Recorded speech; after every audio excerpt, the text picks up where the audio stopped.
Materi IPA kelas 8 semester 2. Sejahtera Raga Kehidupanku. Pada pertemuan kali ini, kita akan belajar tentang organ-organ pada sistem pencernaan. Ya, apa saja sih organ-organ pada sistem pencernaan dan fungsinya apa? Sama-sama kita akan lihat, ya. Sistem pencernaan. Sistem pencernaan manusia terdiri dari saluran pencernaan dan kelenjar pencernaan yang membantu tubuh memecah dan menyerap makanan. Nah, selain itu, sistem pencernaan juga berfungsi untuk memisahkan dan membuang sisa makanan yang tidak bisa dicerna dan tidak diserap oleh tubuh. Ya, jadi membantu tubuh menyerap makanan sekaligus juga membuang sisanya, ya. Itu sistem pencernaan. Dalam proses pencernaan, yaitu ada dua proses, yaitu pencernaan secara mekanik, yaitu proses perubahan makanan dari ukuran besar ataupun kasar menjadi bentuk yang lebih kecil, dan halus. Nah, yang proses kedua adalah pencernaan secara kimiawi, yaitu perubahan makanan dari zat yang kompleks menjadi zat yang sederhana. Ya, jadi zat-zat yang kompleks secara rantai kimianya menjadi zat-zat yang sederhana. Itu dengan bantuan enzim-enzim yang ada di saluran pencernaan kita. Ya, itu adalah proses pencernaan. Sekarang kita lihat saluran pencernaan. Ya, saluran pencernaan itu ada 6. Ya, mulut yang pertama, terus kerongkongan, lambung, usus halus, usus besar, dan diakhiri dengan anus. Ya, itu ada urutan saluran pencernaan pada tubuh kita, tubuh manusia. Ya, kita akan lihat satu persatu, oke? Mulut berfungsi untuk mengunyah makanan menjadi lebih halus agar lebih mudah dicerna. Nah, di dalam mulut ada gigi. Nah, gigi ini yang fungsinya memotong makanan menjadi potongan-potongan kecil. Ya, potongan-potongan kecil makanan itu lalu dibasahi oleh air liur, ya, sebelum lidah dan otot-otot lain mendorong makanan tersebut ke dalam faring dan melanjutkannya ke dalam kerongkongan. Ya, jadi maksudnya gini, ya. Jadi makanan, itu masuk dalam mulut, itu dikunyah oleh gigi. Ya, dikunyah oleh gigi. Nah, gigi memotong menjadi potongan-potongan kecil. Nah, potongan-potongan kecil tersebut bercampur dengan air liur, itu menjadi lebih halus, dan didorong oleh lidah, ke dalam faring. Faring itu ujungnya kerongkongan, terus untuk masuk ke dalam kerongkongan, ya. Nah, itu proses yang terjadi di mulut. Setelah dari mulut, yaitu ke kerongkongan. Nah, kerongkongan berfungsi menyalurkan makanan dan minuman dari mulut ke dalam lambung. Ya. Jadi itu salurannya, dari mulut ke lambung. Nah, itu lewat kerongkongan. Ya, pada dinding kerongkongan terjadi gerakan peristaltik. Ya, gerakan peristaltik itu gerakan apa? Gerakan meremas-remas yang mendorong makanan menuju ke lambung. Ya, jadi didorong turun. Ya. Nah, pada ujung kerongkongan terdapat sfinkter. Sfinkter yaitu otot-otot berbentuk cincin. Fungsinya untuk memastikan makanan atau minuman yang sudah mencapai lambung tidak kembali naik ke kerongkongan, bahkan ke mulut. Ya, tapi kadang-kadang kalau kita muntah itu berarti keluar juga lewat mulut, ya. Dari kerongkongan menuju lambung. Nah, lambung memiliki 3 fungsi utama. Yang pertama, menyimpan makanan dan cairan yang tertelan. Ya, jadi yang sudah selesai dikunyah itu sampai ke lambung disimpan di situ. Nah, makanan yang ada di dalam lambung itu dicampur dengan enzim-enzim pencernaan yang ada di dalam lambung, dan diolah di situ ya dan dikosongkan ya ke dalam usus kecil ya, didorong ke dalam usus kecil. Nah, itu adalah fungsi dari lambung. Nah, pada lambung ternyata makanan juga mengalami proses pencernaan secara mekanik maupun kimia. Nah, kalau tadi di mulut ya itu juga prosesnya secara mekanik dan kimia. Nah, di lambung juga sama. Nah, pencernaan mekanik ya itu proses yang melibatkan lapisan otot lambung ya guna menghancurkan makanan menjadi lebih kecil dan halus. Jadi otot-otot lambung itu bekerja ya berkontraksi yaitu sebenarnya ya proses menghancurkan makanan.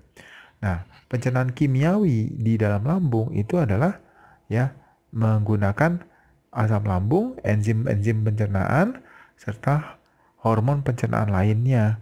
Yaitu ya makanan dihancurkan ya menjadi yang lebih sederhana ikatan kimianya. Ya, proses ini bertujuan memecahkan zat gizi terutama protein menjadi molekul kecil yang mudah diolah oleh usus halus. Dari lambung menuju usus halus. Usus halus terdiri dari 3 bagian. Yang pertama itu duodenum, ya, usus 12 jari, jejunum, usus kosong, dan ileum, usus penyerapan.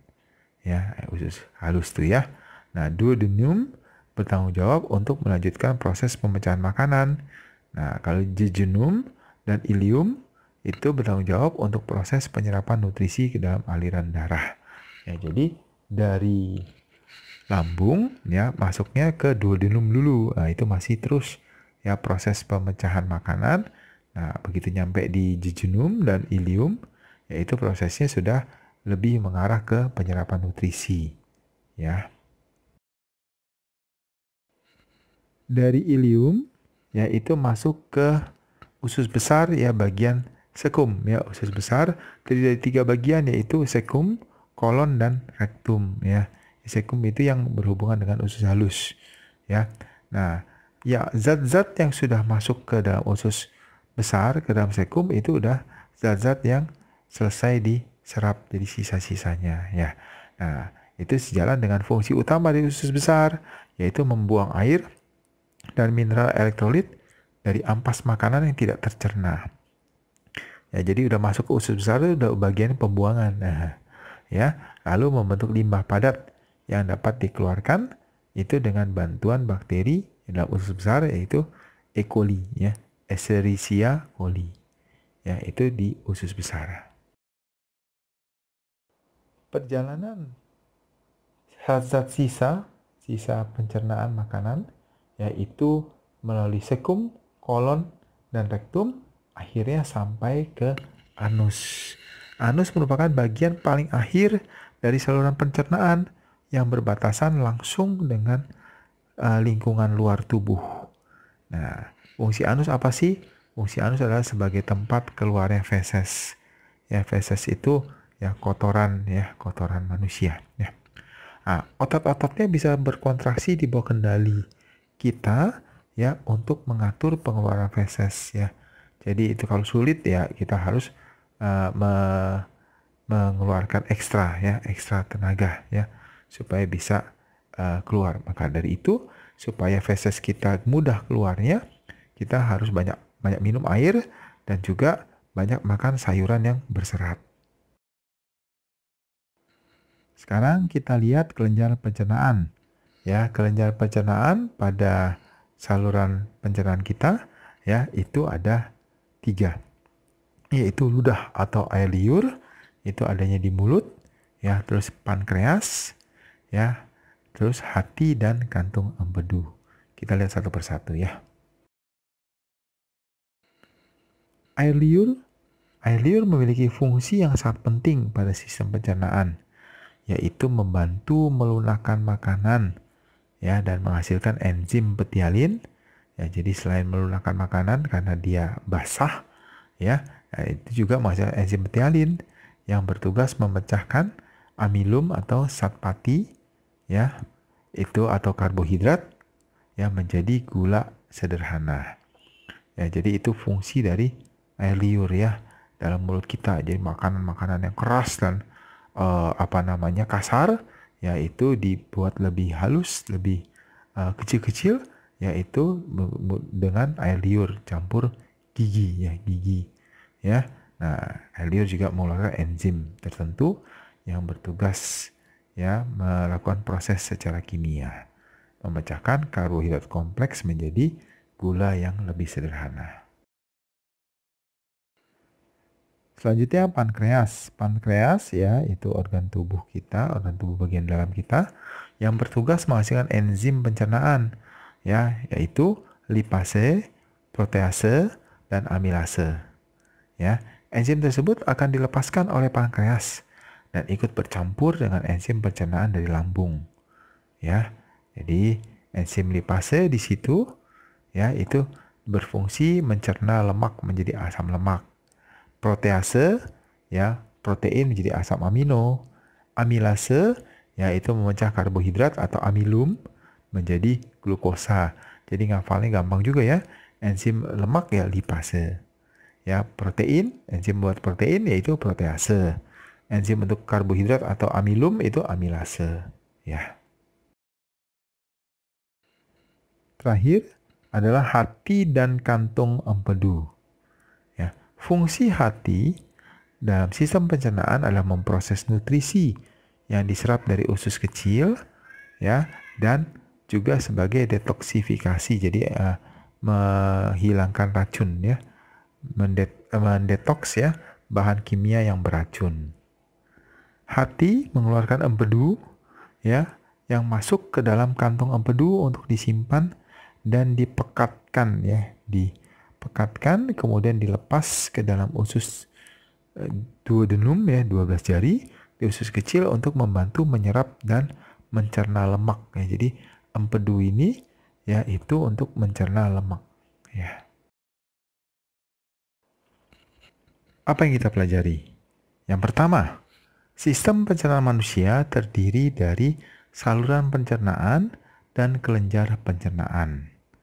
Nah, makanan yang masuk ke dalam tubuh manusia akan mengalami proses pencernaan secara mekanik dan kimiawi. Ya, itu dua-dua itu ya dibutuhkan sehingga ya hasilnya itu dapat diserap oleh tubuh kita. Ya, mineral-mineral penting, nutrisi-nutrisi penting itu diserap tubuh kita, ya. Sekarang kita lihat eksplorasi mandiri. Yang pertama, tuliskan perbedaan antara pencernaan mekanis dan pencernaan kimiawi di dalam mulut dan lambung. Jadi ada dua ya, mulutnya di mulut bagaimana, di lambung bagaimana. Nah itu kamu tuliskan pada tabel yang tersedia di lembar kegiatan. Ya. Yang kedua, ya, jelaskan ya sesuai dengan pemahamanmu sendiri, bukan sesuai dengan pemahaman orang lain. Ya, jadi kalau kamu dapatnya jawaban di internet, ya tolong ya pahami dulu, terus kamu tuliskan sesuai dengan pemahamanmu cara kerja sistem pencernaan pada manusia. Ya, itu saja tugasnya. Ya, selamat belajar, selamat mengerjakan tugas. Ya, selamat mengeksplorasi sains. Selesai sudah pembelajaran kita pada kesempatan kali ini. Sampai jumpa di video berikutnya. Dadah!